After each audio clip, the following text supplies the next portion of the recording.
तीन बातें कुर्बे इलाही के लिए हमारे बुजुर्गों ने बड़ी जबरदस्त लिखी हैं। सबसे पहली बात यह है, सूफिया फरमाते हैं कि अगर रब का कुर्ब चाहते हो तो हर वक्त अपने रब की रहमत की उम्मीद रखा करो। खुश नहीं हुए आप इस बात से? हर वक्त अल्लाह की रहमत की, और फरमाते हैं दिल से उम्मीद रखा करो और जुबान से अपने रब की रहमत का जिक्र किया करो। हर वक्त कहा करो कि मेरा अल्लाह बड़ा ही मेहरबान, मेरा अल्लाह बड़ा ही करीम। हमारा पता क्या हाल है? शुक्र भी शिकवे के अंदाज में। क्या हाल है? कहते बस जी, बस शुक्र है अल्हम्दुलिल्लाह। तो ये कौन सा शुक्र है जी? ये तो आपने कहा है कि बड़ा काबू हूं मैं अपनी जिंदगी, ये शुक्र है? हर वक्त ये कहे कि मेरा अल्लाह बड़ा ही करीब है। देखिए ना, बिस्मिल्लाह शरीफ हर काम से पहले माना क्या है? बिस्मिल्लाहिर्रहमानिर्रहीम, यानी तू कह उस रब के नाम से जो बड़ा ही मेहरबान है, जो निहायत ही रहम करने वाला है। हर वक्त क्या है कि मेरा अल्लाह बड़ा मेहरबान है, मेरा अल्लाह बड़ा रहम। हर वक्त वो खास ज़ौक़, वो दर्द, वो शौक, बस तू कहे कि यार जो अल्लाह ने मुझे दिया है वो शायद अल्लाह ने किसी और को दिया ही नहीं। तेरा ये ज़ौक़ बने, तेरे अंदर अल्लाह की रहमत के साथ खास ताल्लुक पैदा हो। मेरे रसूल करीम अलैहिस्सलाम हर मकाम पे अपने रब की रहमत का जिक्र फरमाते। बात किसी की हो रही होती, हुजूर छेड़ अल्लाह की रहमत का जिक्र देते। एक सहाबी चिड़िया के बच्चे उठा के ले आए, वो चिड़िया शिकायत लेके आई और हुजूर के कंधे पे बैठकर शिकायत करने लगी कि हुजूर आपके सहाबी ने मेरे बच्चे उठा लिए। बात तो चिड़िया के बच्चों की हो रही थी ना। तो रसूल करीम फरमाने लगे इसके बच्चे छोड़ दो, और फिर हुजूर फरमाने लगे देखो ये चिड़िया अपने बच्चों से कितना प्यार करती है।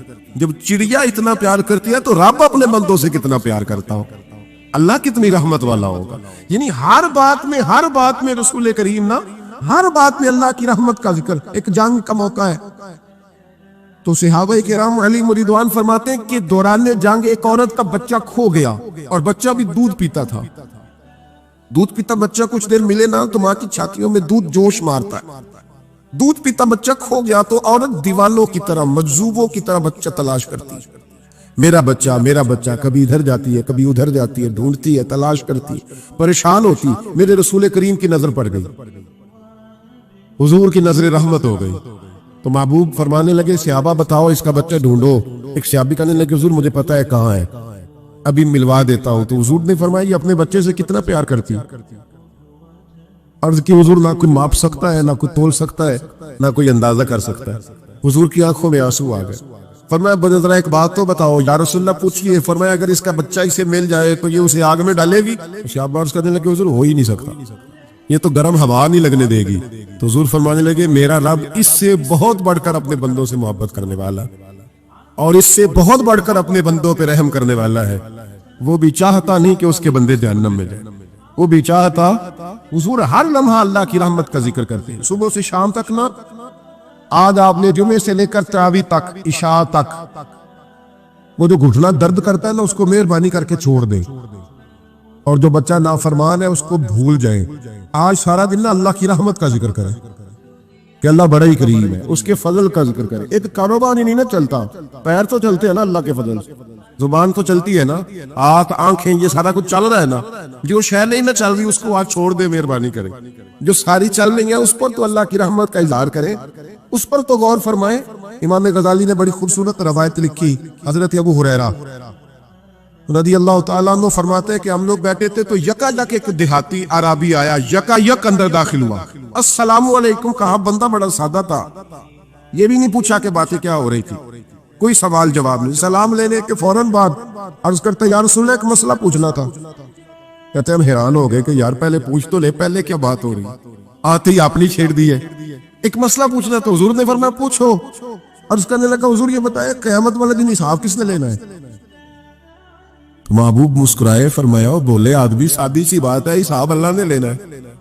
कहते वो बात सुन के ना तो चल पड़ा, जवाब सुन के तो चल पड़ा, रुका ही नहीं। तो हुजूर ने फरमाया ठहर तो जा, पहले तो तू आया है, सलाम ली है, बात भी कोई नहीं करने दी, धड़ाम से अंदर दाखिल हुआ और सवाल का जवाब लिया, फिर तूने तबसरा ही नहीं किया तो निकल गया है। या रसूलल्लाह हुक्म करे। फरमाया क्या पूछ रहा था? हुजूर पूछा है कि हिसाब कौन लेगा? तो हुजूर फरमाने लगे मैंने बताया अल्लाह लेगा। तो बोला क्यों नहीं? कहने लगा या रसूलल्लाह बस इतना ही पता करना था, अगर अल्लाह ने हिसाब लेना है तो फिर हमने बाची जाना है इंशाअल्लाह, तो फिर बाची जाना है। तो हुजूर फरमाने लगे किस तरह? कहने लगा या रसूलल्लाह जब वो करीम गालिब आएगा ना, जब उसका गलबा आएगा तो वो बड़ा करीब है, उसने माफ ही करना। उसने माफ ही करना है, उसने करम ही करना है। अदल करे ते थर थर कंबन, अदल करे ते फिर थर थर कंबन उचियां शाना वाले, ते फजल करें ते बख्शे जावन मेरे जय मुंह खाले। फरमाया उसने माफ ही करना है। हजरत अबू हुरैरा कहते हैं कि हुजूर ने फरमाया ठीक है तू जा। वो चला गया तो हुजूर रोने लगे। फरमाते हमने अब कि हुजूर क्या हुआ? तो अबू फरमाने लगे बंदा बड़ा सादा था और बात बड़ी खरी कर गया है, बड़ी खरी बात कर गया है। करीम जब गालिब होता है तो माफ ही फरमाता है।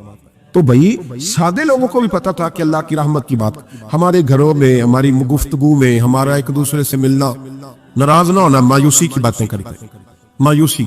मैं इंतजार में हूं, मैं इंतजार में हूं कि कोई बंदा मुझे मिले और आके कहे मैं बड़ा राजी हूं, बताए अल्लाह का शुक्र कैसे करना। मैं इंतजार में हूं, इतने सालों में मुझे बंदा कोई नहीं मिला। जो मिला उसने यही कहा परेशान बड़ा हूं, दुआ कर दे।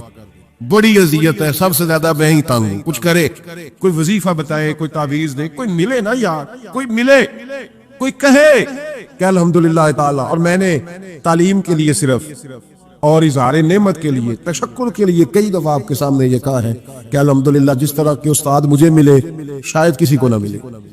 और मैंने इज़हार तशक्कुर के तौर पर कहा है, फिर किस तरह के शागिर्द मुझे मिले हैं, इतने अच्छे फरमा बरदार शायद किसी को न मिले। और जिस तरह के सादे और दरवेश माँ बाप अल्लाह ने मुझे अता फरमाया। अब तो बड़ा तेज लोगों का जमाना है ना, शायद कहीं मुयस्सर आए। और मैं कहा करता हूँ इतने फरमा बरदार मुरीद भी नहीं मिलते। लोग तो कहते हैं फरमा बरदार नहीं मिलते, हमें अल्हम्दुलिल्लाह फरमा बरदार, ताबेदार हर लिहाज से अच्छे मिले। उसकी वजह यह है कि जैसे मुर्शिद अल्लाह ने हमें अता फरमाया, ऐसा किसी को अल्लाह ने अता, तो शुक्र करे अल्लाह की नेमतों, शुक्र करें। बस जहां बैठेंगे जुमले टूटेंगे, जहां बैठेंगे परेशानी। मुझे कुछ बंदे ऐसे मिलते हैं दुनिया में जो सिर्फ अकेले ही ठीक है। यानी अब्बा जी ने भी जुल्म ही किया सारी जिंदगी, अम्मा ने भी जुल्म ही किया, उस्ताद भी सारे गलत मिल गए और हर बंदा ही उन्हें, और फिर बाद में औलाद मिली तो नाफरमान ही मिल गई। तो मैं कहता हूँ यार ये हो नहीं सकता। वैसे बहरहाल चलो, अगर तू कहता है तो बात समझ में आती है कि हो सकता है कोई सालिहा ऐसा हो गया हो। अल्लाह की रहमत की बात करें। मेरे नबी करीम अलैहिस्सलाम ने फरमाया बंदा सादा था पर बात पते की कर गया। यहां तक लिखा इमाम सफूरी ने कि कयामत के दिन अल्लाह एक बंदे के लिए दोज़ख का हुक्म देगा। बंदा जहन्नम की तरफ जा रहा है, फरिश्ते जंजीरें डाल के खींच कर ले जा रहे हैं। बंदा जा रहा है दोज़ख की तरफ, फरिश्ते खींचते हैं तो फिर मुड़ के पीछे देखता है। तो जो है मेरी बात पर, इधर देखना जरा। वो कई दफा किसी को खींचते हैं ना तो मुड़ मुड़ के पीछे देखता है। चलो आपको समझाता हूँ, समझ आ जाएगी। वो जब स्कूल जाने को दिल नहीं ना करता था जी, उनके सिलेक्शन देने ना अपने बच्चों को, और बड़ा 1.5 घंटे का, बच्चे नाराज ना हो जाए। जब वो कभी जिस नलायक का स्कूल जाने को दिल और उसको खींचते थे तो वो पलट पलट के पीछे जाता नहीं। इसी तरह मदरसे में भी जब आते हैं तो कई बच्चे ऐसे होते हैं जो आते हैं नहीं तो खींच खींच के नहीं ले जाते कई दफा। तो जब खींच के फरिश्ते जहन्नम की तरफ ले जा रहे हैं, खींचते हैं तो पलट के फिर पीछे देखता है, फिर फरिश्ते खींचते हैं फिर पीछे देखता है, फिर फरिश्ते, जरा नजारा देखना, दोज़ख को ले जा रहे हैं, पलट पलट के अल्लाह की तरफ देखता है। दोज़ख का दरवाजा आ गया, फिर पीछे देख रहा है। रब करीम ने फरमाया इसे वापस बुलाओ, रहमत दा दरिया इलाही, बुलाओ इसे वापस। वापस आया, अल्लाह ने फरमाया बता तू पलट पलट के क्या देखता था? वैसे अल्लाह को नहीं पता क्या देख रहा है, क्या देख रहा था। तो रो पड़ा, अर्ज करने लगा मालिक मेरा यकीन था कि तू बड़ा ही करीब है। अल्लाह मेरा ईमान था तू बड़ा रहीब है। अल्लाह मेरा ज़हन था तू माफ करने वाला है। जब फरिश्ते खींचते थे ना तो शैतान मुझे कहता था अब तू जहन्नम में जाएगा, पर मेरा यकीन कहता था नहीं, रब ने माफ कर देना, अल्लाह ने माफी दे देनी है, बख्शा जाऊंगा। फिर शैतान कहता था जब फरिश्ते खींचते थे, मैं कहता था नहीं माफी मिल जाएगी। या अल्लाह दोज़ख का दरवाजा आ गया पर मेरी उम्मीद नहीं टूटी। अल्लाह दरवाजा जहन्नुम का आ गया पर मेरी उम्मीद नहीं टूटी। और जब मैंने आखिरी दफा पलट के देखा तेरी आवाज आई कि वापिस लाओ, तो मेरे अंदर से आवाज आई कि ले भाई तेरा यकीन जीत गया है, तेरा ईमान जीत गया है, तेरे अंदर की रूहानियत कामयाब हो गई। बंदे और रब की बातें हो रही हैं तो फरिश्ते चुप करके खड़े हैं। तो रब ने फरमाया तू खामोश खड़े हो। अर्ज की या अल्लाह अब इसका करना क्या है? फरमाया करना क्या है, जो मेरी रहमत की इतनी ज्यादा उम्मीद रखे उसे जहन्नुम में डाल दूं? ये कैसे हो सकता है? इसको पकड़ो और मेरे फजल के साथ इसे जन्नत अता कर दो। तो पहली बात यह कि अल्लाह की रहमत की उम्मीद रखें, सुबह से शाम तक कहे अल्हम्दुलिल्लाह। क्या कहे? एक होता है तकब्बुर के तौर पर बढ़ के मारने के लिए जिक्र करना, वो मना है। डींगे नहीं मारनी, बल्कि अल्लाह की रहमत का जिक्र करें तशक्कुर के लबो लहजे, तशक्कुर के लबो लहजे। हमारे ना लफ्जों से शिकवे छलकते हैं, हमारे जुमलों से छलकता है कि हम परेशान हैं, हमारी बातों से महसूस होता है कि हम किसी वजह से बड़ी तकलीफ में हैं, इसको निकाल दे। जब बंदा अल्लाह की रहमत की उम्मीद करेगा तो अल्लाह भी फिर रहमत, फजल और करम के बादल ही बरसाएगा। दूसरी बात हमारे बुजुर्गों ने लिखी है, अगर अल्लाह के कुर्ब का रास्ता तय करना है तो वो इस तरह मिलेगा कि अल्लाह के हर फैसले पे राजी हो जाऊं। जहां अल्लाह ने मुझे बिठाया मैं राजी हो जाऊं, जहां अल्लाह तबारक व तआला ने मेरे भाई को बिठाया है वहां मेरा भाई राजी हो। जहां जहां अल्लाह ने हमें बिठाया है हम उस जगह पे राजी। मामला पता क्या है, हम अपनी मर्जी का फैसला चाहते हैं, और मर्जी तो अल्लाह की चलेगी, मर्जी अल्लाह की चलेगी। मेरे रसूल करीम अलैहिस्सलाम ने सहाबा से पूछा तुम कौन हो? हुजूर मोमिन। फरमाया ईमान की दलील दो। ये बात मुझसे को पूछे तो शायद मैं झगड़ा करूं कि ईमान की दलील। हुजूर ने फरमाया कौन हो? या रसूलल्लाह मोमिन। फरमाया दलील दो। हुजूर दलील है हमारे पास। दो। या रसूलल्लाह अल्लाह नेमत देता है तो हम शुक्र अदा करते हैं, मुसीबत डाले तो सब्र करते हैं, और जो फैसला अल्लाह हमारे हक में कर दे हम उस पर राजी रहते हैं। मेरे महबूब का चेहरा खुशी से खिल उठा। फरमाया तुम्हें मुबारक हो, तुम तो वाकई बड़े पक्के मोमिन हो, तुम मोमिन हो। अगर अल्लाह के फैसलों पे राजी रहते हो तो फिर तुम। हुजूर फरमाते कुछ लोगों को अल्लाह कयामत में बगैर हिसाब किताब जन्नत में दाखिल करेगा। फरिश्ते पूछेंगे पुल सिरात से हुआ है? वो कहेंगे देखी नहीं। मिजान अमल तुलवाए? वो कहेंगे देखा ही नहीं। कैसे आ गए? तो कहेंगे खुदा के फजल से आ गए। फरिश्ते पूछेंगे तुम्हारा अमल क्या था? वो कहेंगे कुछ भी नहीं। आम लोगों की तरह नमाज पढ़ते थे, रोजा रखते थे, हज फर्ज हुआ तो किया, ज़कात अगर हमारे ऊपर लागू हुई तो दी, आम रूटीन के मामला। तो फरमाया इतनी बड़ी फजीलत के बगैर हिसाब किताब जन्नत कोई तो वजह होगी। तो बंदे अर्ज करेंगे वजह एक ही थी कि रब जो हमारे हक में फैसला करता था हम उस पर राजी हो जाया करते, हमें कोई शिकवा उस पर रहता। अल्लामा डॉक्टर मोहम्मद इकबाल रहमतुल्लाह अलैह, समझो है मेरी बात पर? इधर देखना जरा मेरी तरफ। अल्लाह आपको खुश रखे। कुछ लोग ना जी कहते हैं डॉक्टर इकबाल ने दाढ़ी क्यों नहीं रखी थी? तो जी गलती की अल्लामा इकबाल ने, रखनी चाहिए थी उन्हें। नाराज हो गया आप लोग? जो जिसकी गलती है वो उसकी एक गलती हो गई उनसे, उन्होंने नहीं ठीक किया। अब इकबाल के दाढ़ी ना रखने से क्या सुन्नत की मुखालफत पर उसे डिग्री दी जाएगी? वो मैं क्यों ना हूं, जो काम खिलाफ सुन्नत है वो बाहर हाल। लेकिन मेरा सवाल ये है कि इकबाल ने सिर्फ दाढ़ी नहीं रखी, बाकी सारे काम अच्छे किए, तो आप बाकी के तो सारे अच्छे कर लेना। इकबाल ने जो काम किया, जो दीन का दर्द दिया, जो पैगाम दिया, जो जद्दोजहद की, उसको तो समझ लो ना। मतलब सिर्फ दाढ़ी पे आके दलील पकड़ते हो। अल्लामा इकबाल ने मकान भी नहीं बनाया अपना, कितना बड़ा आदमी है, कोई जायदाद है उसकी? तुसी भी छोड़ो मकान सारे। इकबाल वो देखे ना, बाबे बुल्ले शाह की लोग मिसाल दे देंगे, बाबा साहब मजजूब आदमी थे, तो बाबा साहब के हिस्से में तो कई मरबे जमीन आती थी, वो भी उन्होंने नहीं ली। हमारा मलांग रोटी का उसको पता है, नोटों का भी पता है कि 5000 वाला कौन सा, 100 वाला कौन सा है, बाकी टाइम वो बाबा बुल्ले शाह बन जाता है। ये कौन सा स्टाइल है कि मर्जी की चीज आई तो काबू कर ली? तो डॉक्टर इकबाल ने ये दुरुस्त किया, लेकिन इसके बावजूद हमारा नजरिया है कि अल्लाह उसकी ये खता माफ कराएगा, पर बंदा बड़ा बाकमाल था, ये बड़ी खूबी थी, और उसमें भी कुछ हिकमत होगी, कुछ बातें ऐसी उन्होंने लिखी हैं बाल जगहों पे। लेकिन इकबाल की जो मारिफत है, जो हुस्न है, जो वकार है उनके लबो लहजे में, उसका इनकार किया जा सकता नहीं। तकरीर मैं कर रहा हूँ, एक बुजुर्ग करते, हमें माहौल दिया जाता है, स्टेज लगा के, मिंबर बिठा के, फूल डाल के, खाना खिला के, प्यार करके। एक वक्त वो था जब इजहार इस्लाम, खाली इजहार इस्लाम बड़ा मुश्किल था, और इबलाग इस्लाम, तरवीज इस्लाम, ये तो कठिन मरहला था। लेकिन सहाबा को चूंकि नाज था ना कि हम नबी पाक के गुलाम हैं, किसी जगह झिझक कर बात नहीं करते थे, डर कर बात नहीं करते थे। उनके लहजे वो दिफाई माज पर नहीं खड़े होते थे, सफाइयां नहीं पेश कर रहे होते। उनका लहजा इस तरह का होता था कि सामने वाला मरहूब हो जाता था। नबी पाक सल्लल्लाहु अलैहि वसल्लम अभी मक्का शरीफ में तशरीफ फरमाए, हुजूर मदीना तय्यबा नहीं गए, एक गांव पर भी बज़ाहिर इस्लाम की हुकूमत नहीं। सहाबा बाज़ ज्यादा तकलीफ में आ गए तो हबशा की जानिब हिजरत की इजाजत मिल गई, सहाबा चले गए। और वहां जब एक काफिला पहुंच गया, हजरत जाफर तैयार रदी अल्लाह तआला अन्हु, सय्यदना उस्मान गनी रदी अल्लाह तआला अन्हु, और भी कई लोग पहुंच गए। हज़रत खालिद बिन सईद बिन आस रदी अल्लाह ताला अन्हु एक बड़े मारूफ सहाबी थे। वो कहते मैं भी मौजूद था। अब यहाँ से इन लोगों ने ना वहाँ बंदे भेजे कुरैश मक्का ने कि हमारे कुछ लोग आ गए। इन्होंने भी एक कहानी याद की हुई थी। हर बंदे ने अपने आप में कहानी याद की होती है, हर बंदे ने। इन्होंने भी एक कहानी याद की थी। देखो जी, हमारे बड़ों को वो गुमराह कहते तुम्हारा दादा बहुत पूछता था, गुमराह था। हमारे नाना को बुरा कहते। वो देखो जी, उन्होंने एक भाई को कलमा पढ़ा दिया। एक भाई अभी बुतों की तरफ से घर में लड़ाई शुरू हो गई। वो कहते थे देखो जी, अजीब बात है ना कि हमने गुलाम खरीदे, इतने पैसे खर्च किए, आपने भी यहाँ मुलाजिम रखे हुए, तो उन्होंने तो हमारे गुलामों को हमारे खिलाफ कर दिया है। वो तो कहते हैं तुम्हारे भाई हैं, जिस तरह का खुद खाना इन्हें भी खिलाना है, तो निजाम कैसे चलेगा? बहुत बड़ा बिजनेस था, गुलाम रखना एक बाकायदा कारोबार था। ये सारी कहानी जाकर उन्होंने बादशाह को भी सुनाई, नजाशी को। नजाशी जरा जीरक आदमी था। हमारे यहाँ भी देहातों में इस तरह के चौधरी मिलते हैं कि जो पहले चला गया फैसला उसी के हक में, और जाना पहले शर्त है। जो पहले गया फैसला उसी के हक में मिलते हैं। इस तरह के बहुत सारे मुनसब। तो नजाशी कहने लगा मैं इस तरह का नहीं हूं, तुमने बात सुनाई है, मैं उनकी भी सुनूंगा। वो ईसाई राहब जो बैठे थे ना, उन्होंने बड़ी तासुब वाली गुफ्तगू की कि बादशाह वो इधर आ गए, हमारे मुल्क में आके वो इस्लाम की बात करते हैं। उन्होंने भी पूरी कहानी बनाई, पैगाम चला गया। ये नौजवान दोस्त मेरी बात पर गौर करें।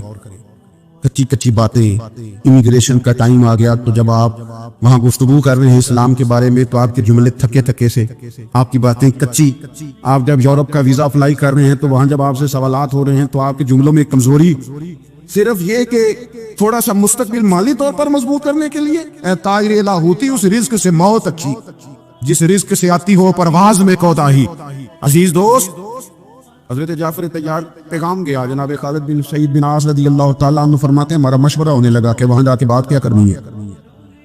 लोगों ने कहा जरा हिकमत से, अभी मुसलमान इस्लाम उस हालत में नहीं है, जरा हिकमत से, जरा थोड़ी सी ना ढानाई से, अभी जरा तरीके से, अभी तगड़ी बातें नहीं करनी। कहते सुनते रहे। हजरत जाफर तैयार के हाथ में छड़ी रहती थी, उठे छड़ी का सहारा ले गए और छड़ी को जमीन पे मारा। कहने लगे तुम सब की राय मैंने सुन लिया, मेरी भी सुनो। बात चूंकि मैंने करनी है, मैंने कोई इस तरह की बात नहीं करनी जो मुझे लोगों ने मशवरे दिए हैं। तुम्हारी बातें दयानत पर भी मबनी होंगी और तुमने बिल्कुल सही कहा है, लेकिन याद रखो मैं वही कहूंगा जो मैंने मदीने वाले महबूब से सीखा है, बिल्कुल वही कहूंगा। उन्होंने कहा सारी बातें कर देना, लेकिन वो हज़रत ईसा के बारे में भी पूछेंगे, वो जनाब ईसा अलैहिस्सलाम के बारे में पूछेंगे और उनका अकीदा है कि जनाब ईसा अल्लाह के बेटे हैं माअज़ल्लाह। वहां क्या करोगे? हज़रत जाफर कहने लगे वहां भी वही बात करूंगा जो रब का कुरान कहता है और महबूब का फरमान कहता है। सच्ची बात, ये नजरिए की लोग जिंदा दुनिया में वो रहते हैं जिनका कोई नजरिया होता है, जो हवा की तरह कभी इधर गए और कभी उधर गए। रुख देखा आजकल माहौल किस तरह का है तो वही बात छेड़ दी। वो लोग नजरियाती तौर पर जिंदा नहीं रहते, वो तो हवा के दोष में है, जिधर की चलेगी चलेगी। हज़रत जाफर तैयार कहते हैं दरबार में पहुंचे, वो लोग भी बैठे थे। हमने माहौल सारा भांप लिया। बादशाह ने दीन के बारे में सवालात किए, मैंने हरफ बहरफ वही बताया जो नबी करीम ने फरमाया था। इन्होंने शरारत की, कहने लगे इनसे पूछें जनाब ईसा के बारे में नजरिया क्या है, भाग करें। ओ मेरे भाइयों, मैं मस्जिद में तकरीर कर रहा हूं, मैं ठंडे माहौल में बैठा हूं, मैं साफ लिबास पहन के आया हूं। कोई शख्स ऐसा नहीं है जो घूर के मेरी बात सुनने वाला हो, लेकिन जरा लम्हा तो देखे ना, जब आपने ईमान का जायका लेना है तो फिर इसके लिए कुछ नजरियाती भी बनना पड़ता है। उसके लिए फिर आपको फिक्री तौर पर मजबूत होना पड़ता है। खुदा ने जो आपको ईमान की कुव्वत दी है उस कुव्वत को समझना पड़ता है, अपने आप पर थोड़ा गौर करना पड़ता है। हजरत जाफर तैयार कहते हम निकले, हमें दोबारा बुलाया गया, हम समझ गए क्या पेश शरारत हुई है। कहते जब पहुंचे तो बादशाह कहने लगा तुम्हारा जनाब ईसा अलैहिस्सलाम के बारे में नजरिया क्या है। अब दरबार बड़ा हुआ है, ईसाई राहब भी बैठे हैं, इलाका भी उनका, मुल्क भी उनका, हुकूमत भी उनकी, हम मुहाजिर हैं और बात बिल्कुल उनके नजरिए के खिलाफ करनी है, इस मुसलमान होने का ऐलान करना है। कहते छड़ी मेरे हाथ में थी, मैंने एक दफा उठा के फिर जमीन पे रखी। यानी कहा बादशाह सुनो हमारा नजरिया क्या है। हम ईसा अलैहिस्सलाम को अल्लाह का बेटा नहीं मानते, हमें हमारे महबूब ने फरमाया वो अल्लाह के बंदे और रसूल है, जो कवारी पाक मरियम के बतन से बगैर बाप के अल्लाह की कुदरत से पैदा हुए हैं। कहते हैं जब मैंने गुफ्तगू समेटी बात खत्म की तो मैंने चेहरे पड़े, कोई दांत पीस रहा था, कोई जुबान चबा रहा था। लोगों का ख्याल था कि बादशाह इशारा करे तो हम इन पर चढ़ दौड़े, लेकिन मैं सच्ची बात करके इतना मुतमईन था, मेरा कलेजा इतना ठंडा था। ओ कच्चा रंग ललारी वाला जेड़ा चढ़दा ते लैंदा रहिंदा, ए इश्क तेरे दा रंग मुहम्मद चढ़ जाए फेर नहीं लैंदा। फरमाते मैं पूरा मुतमईन था कि मैंने सच्ची बात की है, मैंने नजरिए का इजहार किया, मैं मजबूत था।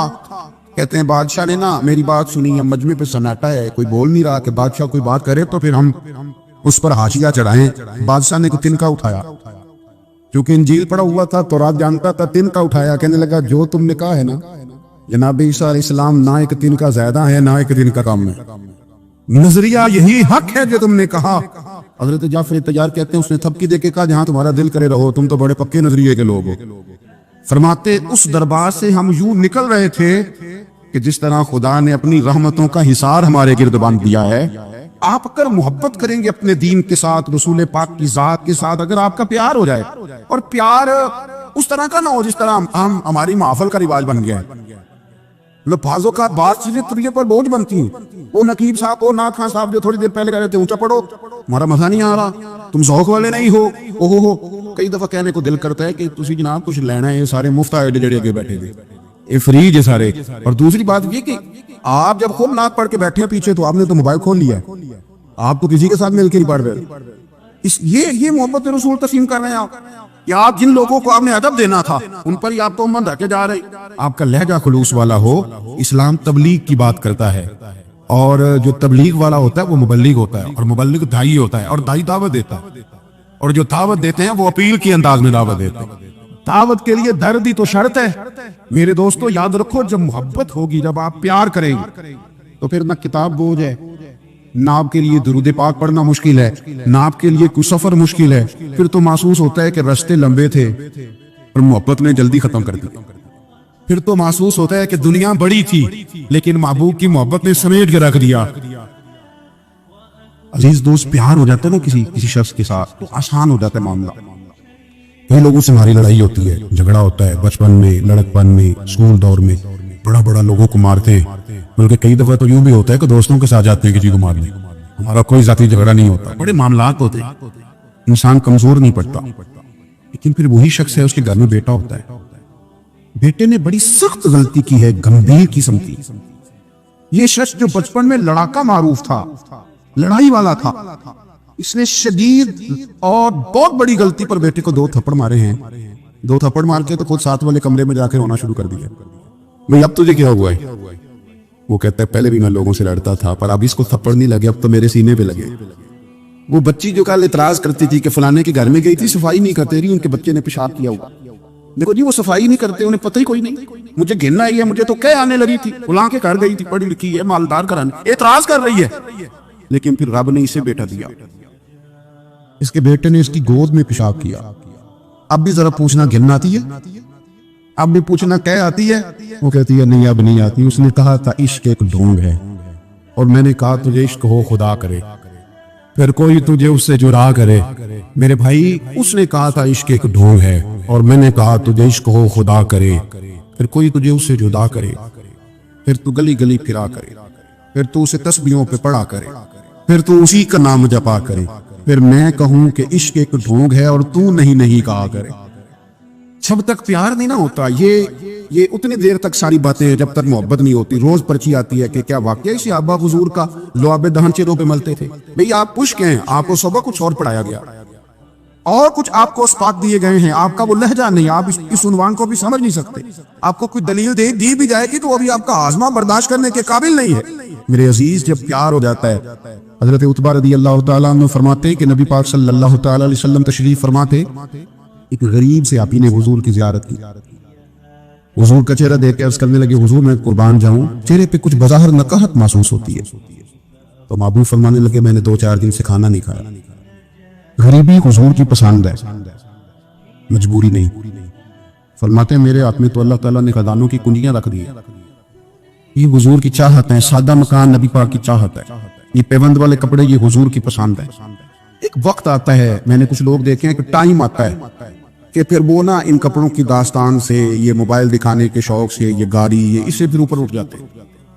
फिर वो उस रास्ते पे पहुंच जाते हैं कि इन चीजों का ख्याल नहीं रहता, यहाँ से ऊपर चली जाती है बात। फिर वो समझते हैं कि अब, वरना तो आपको पता है कुछ जवान ऐसे होते हैं जो बेचारे आईने की बड़ी मिन्नत करते हैं कि मैं बड़ी देर से खड़ा हूँ, थोड़ा सा झूठ बोल दे कि मैं ठीक लग रहा हूँ, इतना तो टाइम हो गया मुझे, पलट पलट के देखते हैं। हालांकि आईना बड़ा ही इंसान का खैर खा होता है, इतनी सी भी मट्टी लगी हो तो बता देता है, और उसका शुक्रिया अदा करके लोग चेहरा साफ कर लेते हैं। आईने का शुक्रिया अदा करते हैं, पर अगर अब्बा जी बता देना कि ये गलती है, वो नाराज हो जाते हैं। उस वक्त भी जल्दी से साफ करनी चाहिए। आपको आईना दिखाया गया है कि भाई यहाँ कमजोरी है, इसको दूर कर ले। उस सहाबी हुजूर की बारगाह में अर्ज करते हैं, या रसूलल्लाह, ने कहा देख रहा हूँ। फरमाया खाना नहीं खाया 3-4 दिन से। दौड़े गए घर वालों से पूछा कुछ है? कुछ नहीं है। जो उनके ताल्लुक वाले 2-4 घर थे वहां भी मालूमात की, कुछ नहीं मिला। बनु कुरैज़ा यहूदियों का मोहल्ला है, उनके बागात है, वहां पहुंच गए। कहने लगे मजदूरी मिलेगी, बच्चों के लिए मजदूरी करनी है, बहनें भी आने वाली है, घर में गरीबी है, किस लिए मजदूरी मिलेगी? का मिलेगी, पर थोड़ा सख्त काम है, गर्मी भी शदीद है, पानी भी जरा गहरा हो गया कुएं में, दरख्तों को पानी देना है, एक डोल पानी का निकालोगे तो एक खजूर मिलेगी। हमारा तो जो काम रूटीन में करने वाला शख्स था वो भी भाग गया, काम सख्त है, पानी जरा गहरा हो गया है, करोगे? कहने लगे मैं करूंगा, मेरी मजबूरी ज्यादा है, मैं काम, कहते हैं ना मैं कई दिनों से फारिग हूं, दिहाड़ी नहीं मिलती, मैं करूंगा, मेरी मजबूरी ज्यादा है, मुझे तो करना है। काम मिल गया, झोली बिछा ली, कपड़ा बिछा लिया, एक पानी का डोल निकालते एक खजूर मिलती, एक पानी का डोल निकलता एक खजूर मिलती, हाथों पे छाले आ गए, वजूद सारा पसीने से भर गया, बड़ी मुश्किल से वो कपड़ा खजूरों से भरा, उसे उठाया, सीने से लगाया। कई दिनों के बाद तनख्वाह मिलने पर बाप जब फल खरीद रहा होता है ना, उसकी कैफियत देखने वाली होती है। वो उठाया, सारा कुछ सीने से लगाया और ला कर जब हुजूर की बारगाह में पेश किया ना, तो करीम ने खजूर उठाई, मुंह में रखी, आंसू आ गए आंखों में। फरमाया किसने मजबूर किया तुझे? ये तेरे हाथों पे छाले हैं, ये तेरा वजूद सारा पसीने में लथपथ है, किसने मजबूर किया? लंबे जुमले नहीं, लंबी दास्तान सराई नहीं, मुख्तसर सी बात, सादे लोग सादी बात अर्ज करने लगे, हुजूर कभी नहीं मजबूर हुए, पर आपकी मोहब्बत ने मजबूरी कर दी। हुजूर ये मोहब्बत मजबूरी बन गई, ये प्यार मजबूरी बन गया, पता नहीं किसने पहुंचा दिया मजदूरी करने, पता नहीं किसने करा ली, ये मजबूरी बन गई। हुजूर ने इनाम का ऐलान किया, और मैं अगर मुझसे प्यार करता है तो फकर की तैयारी कर, अगर मुझसे मोहब्बत है तो फिर मुश्किलात के लिए तैयार हो। यही इनाम है मोहब्बत में कि जब इंसान प्यार करे तो फिर वो सारी जिंदगी मैंने देखा है, जितना आदमी ऊंचा होता जाता है उतने सवालातों के जवाब ज्यादा देने पड़ते हैं। शायद इसीलिए बाबा बुल्ले शाह साहब ने कहा था कि यहाँ पे चिट्टी चादर ला दे फिर कुड़िए ते पहन ना फकीरां दी लोई, चिट्टी चादर ते दाग लगे ते लोई नु दाग ना कोई। यहाँ तो आप किसी ऊंची जगह पे हैं तो ज्यादा सवालात हैं, आपका हल्का है, अब आप ज्यादा है तो गुफ्तगू भी ज्यादा है, आपके साथ लोगों की तवक्कुआत ज्यादा है तो फिर उनकी डिमांड्स भी ज्यादा है। मेरे अजीज, रसूल करीम की मोहब्बत जिंदगी को आसान कर देती। और फिर एक बात अर्ज करूं, हुजूर ने ना सादगी को, फकीरी को, मोहब्बत को अमली सूरत दी। अमली सूरत, हमारे यहाँ भी ये बातें की जाती हैं लेकिन उनकी अमली सूरत नहीं होती। गुफ्तगू की हद तक तो बहुत सारे लोग ये बात करते हैं, हमें रोजमर्रा में जिनसे हमारे ताल्लुकात हैं वो भी करते हैं, लेकिन उसकी अमली सूरत जब नहीं ना होती। हजरत ज़ैद बिन हारिसा रज़ियल्लाहु तआला अन्हु हुजूर के गुलाम थे, इतना प्यार था कि लोग समझते थे हुजूर के बेटे हैं। महबूब ने दर्जा ही वो दिया। हजरत ज़ैद के बेटे जो उसामा बिन ज़ैद थे ना, हुजूर पता क्या फरमाते थे, अगर ये लड़की होता तो मैं इसे जेवर पहनाता। उनके नाक से रींठ बह रही है तो महबूब ने कहा आयशा नाक से रींठ निकली है। सैयदा कहते मैं उठने लगी थी कि हुजूर ने साफ कर दी। जब इस हद तक आप गुलाम के साथ आपका रवैया हो, इस हद तक, यहाँ तो मेरे भाई बंदा हो बड़ा सियासी कारकुन होता है, बड़ी उसकी बात होती है, कहते मेरा सियासी कारकुन है, और बंदा बहुत करीब कुर्ब वाला होता है, कुर्ब खास वाला, बड़ा इरादतमंद है, बड़ा अपना है, और अगर वो किसी मुश्किल में उलझ जाए तो लोग कहते हैं उसका जाती मामला है। जाती मामलात में मैं नहीं बोलता, तो भाई जब तक आपके दरवाजे पे था तब तक उसकी जात नहीं थी साथ, तब तक आपका था वो, और अब उसका जाती मामला हो गया। महबूब ने इतनी मोहब्बत की, इतना प्यार किया। जनाब ज़ैद बिन हारिसा बचपन में खो गए थे अपने घर वालों से, किसी ने लाके मक्के बेच दिया। सैयदा खदीजतुल कुबरा रज़ियल्लाहु तआला अन्हा की बारगाह से होते हुए हुजूर की बारगाह में आ गए। उस दौर का सबसे बड़ा मसला गुलामी था। जब कोई आदमी गुलामी से निकल जाता था तो वो समझता था मैं दुनिया पे आ गया। गुलाम की कोई जिंदगी नहीं, उसके पैसे किसी ने दिए हुए हैं, और गुलाम का आजाद होना। इसलिए नबी पाक सल्लल्लाहु अलैहि वसल्लम ने इस कर्ब को महसूस करते हुए फरमाया, रोजा तोड़ लिया तुमने, चलो 3 गुलाम आजाद करो, फलां गलती की, चलो 3 गुलाम आजाद करो। क्योंकि गुलामी से आजादी बहुत बड़ा मसला था।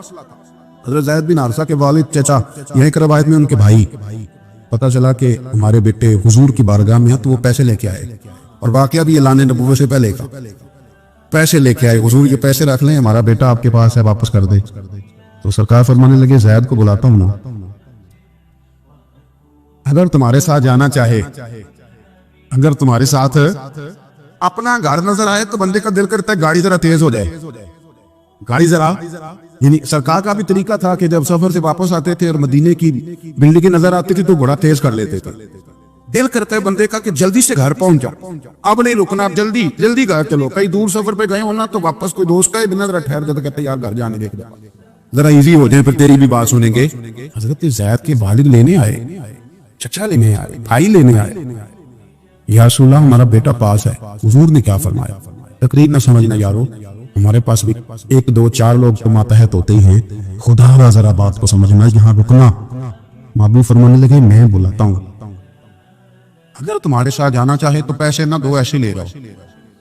ये बाकायदा लफ्ज हैं। चचा कहने लगे ये भी हो सकता है वो गुलामी ना छोड़ना चाहे, यही गुलाम है किसी का, वो छोड़ना ना चाहे, इस दौर का तो सबसे बड़ा मसला है।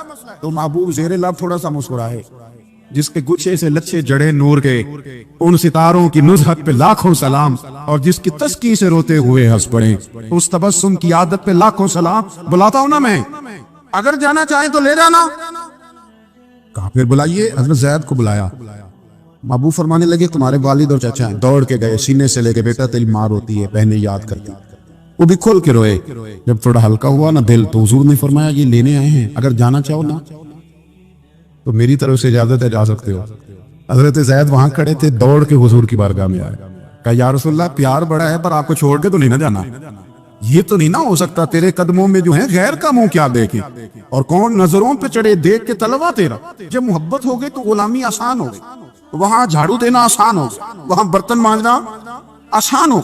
मेरे अजीज, मोहब्बत वाली जिंदगी बनाएं, अपने घर के अंदर भी, अपने इदारों में भी, अपने रोजमर्रा के मामलात में भी। अगर आपका वक्त मोहब्बत के साथ गुजरता है, मैंने शुरू में आपको कहा था कि अपनी मिसाल देता हूँ, ये अल्लाह का घर है, कोई बंदा इसका इमाम, कोई इसका खतीब लग जाता है तो एक अजीब सी कश्मकश में है सारे।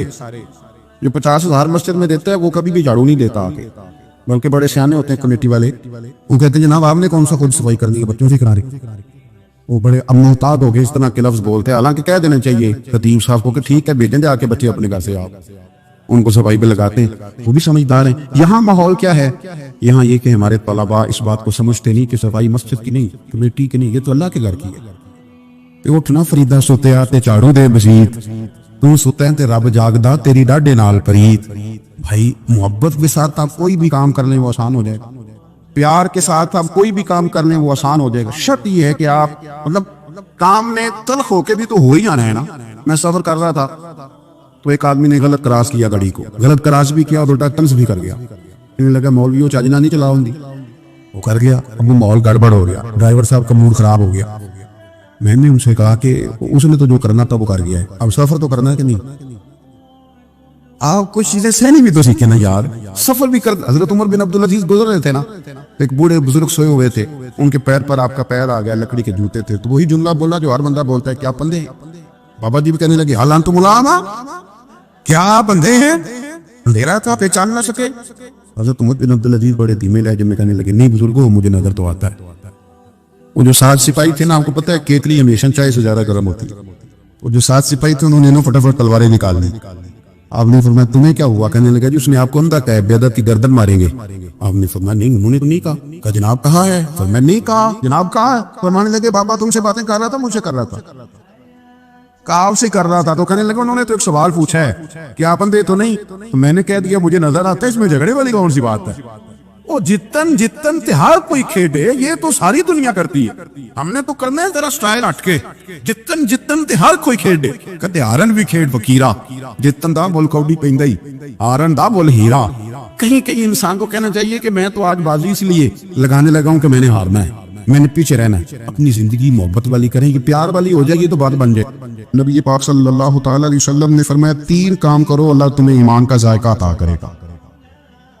ईमान का जायका, एक ईमान होता है, एक ईमान का जायका होता है कि बंदे को ना मुसलमान होने का मजा आ जाए, मोमिन होने का उसे लुत्फ आए। यानी वो सुबह शाम ये ना कहता फिरे कि ओहो मुसलमानों के हालात बड़े खराब हैं, पासपोर्ट पे माज़अल्लाह मुसलमान लिखा है तो वीज़े बड़ी मुश्किल से हैं, फलानी जगह भी दाढ़ी से मसला हो गया, फलां जगह भी फलां, हमारी जो इस्लामी शबाहत थी उसने हमारे लिए मसाइल खड़े कर दिए। वो इतनी घुटन वाली गुफ्तगू करे कि जिससे माज़अल्लाह मैंने ना रबीउल अव्वल शरीफ पे दोस्तों से अर्ज किया, मैंने कहा कि ये जो लोग बुतों के सामने माज़अल्लाह खड़े होते हैं ना हाथ बांध के, ये कुछ दुनियावी तौर पर अनपढ़ लोग नहीं, इनमें मास्टर की डिग्री रखने वाले हैं, एमफिल हैं, पीएचडी स्कॉलर हैं, और ऐसे बेवकूफ हैं कि वो बुत बनाते हैं पर उसका कान टूट जाता है तो मुरम्मत भी करते, रंग उतर जाते हैं तो नया रंग भी करते, और बड़े लिखे हो के जानवरों का पेशाब पीते हैं। और मेरे भाई, हम फराइज नहीं याद करते, हमें मेहनत और तहकीक करके दीन कबूल करना पड़ता, तो कई लोग रास्ते में रह जाते। हमारा ज़हरा हक है हम मिलाद मनाएं, पैदा ही उस अम्मा की गोद में हुए हैं जिसने पैदा होते ही कान में हुजूर की नाते हमें सुनाई। हज़रत कमरुद्दीन सियालवी रहमतुल्लाह तआला अलैह ना सैयद साहब के पीछे नमाज पढ़ी, आलिम थे, सैयद थे, हाफिज थे, कारी थे, गलती हो गई, और गलती इतनी वाज़ेह है कि नमाज ही नहीं हुई। बोला सुनना, मैं होता तो मेरा तो फतवा बिल्कुल मेरी जेब में, जाने कब मार दे कोई मुझे काफिर करके, शहर का शहर मुसलमान बना बैठा है, उसी वक्त फतवा देता और खत्म कर देता अर्श है। इतनी उम्र होगी नमाज ही नहीं पढ़ानी हूं, पता नहीं क्या कुछ कह देते माज अल्लाह। तो बोला माँ साथ थे, वो आहिस्ता आहिस्ता इशारे होने लगे कि नमाज नहीं हुई, नमाज नहीं हुई। तो ख्वाजा साहब रहमतुल्लाह अलैह फरमाने लगे, पता मुझे भी है नमाज नहीं हुई, लेकिन ये आम बंदा नहीं, ये सैयद ज़्यादा है, इनको लुकमा देना है तो मैं कुछ जुमला तलाश कर रहा हूँ, कोई लफ्ज मिल जाए तो लुकमा दूं। ख्वाजा साहब बड़े मंतकी फलसफी थे, और बाज अदब वाली जगह होती है जहाँ मंतक फलसफे खत्म हो जाते हैं, वहाँ अदब। देखे ना, आला हजरत से बड़ा मंतकी फलसफी कोई नहीं। जब उनका कलाम पढ़ते हैं तो यूं लगता है कि लफ्ज खुद आला हजरत के सामने खड़े हो जाते थे कि मुझे लिखो, जमीनो जमान तुम्हारे लिए, मकीनो मकान। अब मेरा देखें तो ये एक सेले रमा है, लेकिन जब सादात की बात आई, जब अदब की बात आई, जब बात खत्म हो जाती है ना, तो फिर बंदा कहता है क्या ही बात है।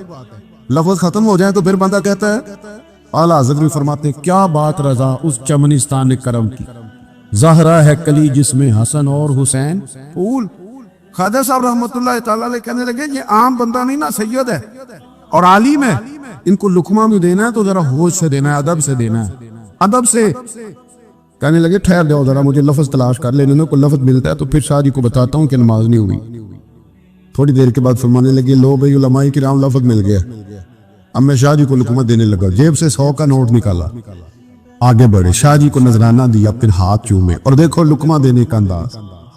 फरमाने लगे, शाह जी आपने नमाज पढ़ाई है, मजा बड़ा है, नमाज आपने पढ़ाई है, मजा बड़ा है, जरा यही नमाज एक दफा दोबारा नहीं पढ़ा देते, ये मजा बड़ा आया, जरा यही नमाज एक दफा दोबारा नहीं पढ़ा देते। शाह जी बड़े सियाने थे, कहने लगे, लग रहा था मुझे कि नमाज नहीं हुई, लेकिन चले आपने बताया तो मैं समझ गया हूँ कि आपने मसला भी बता दिया है और अदब भी कायम रखा है, बात भी समझा।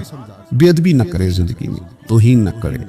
लेकिन ना, आप एक लफ्ज कह के घर चले जाते हैं, पर वो लफ्ज जुबान से निकलता है, दोबारा वापस नहीं आता। थोड़ा सोच के बोले, वक़ूलु लिन्नासि हुस्ना। अल्लाह फरमाते हैं, लोगों से बात करो तो अच्छी बात करो, अच्छे पैराए में बात करो, खूबसूरत बात करो, अदब करे। और अदब कोशिश करें कि कोई जरूरी नहीं, तो हमारे यहाँ बहुत सारे लोग कहते हैं ये तो आए नहीं हदीस में, तो ये आप क्या कर रहे हैं। बहुत सारी बातें ऐसी थी जो सरकार फरमाते नहीं थे पर सहाबा करते थे।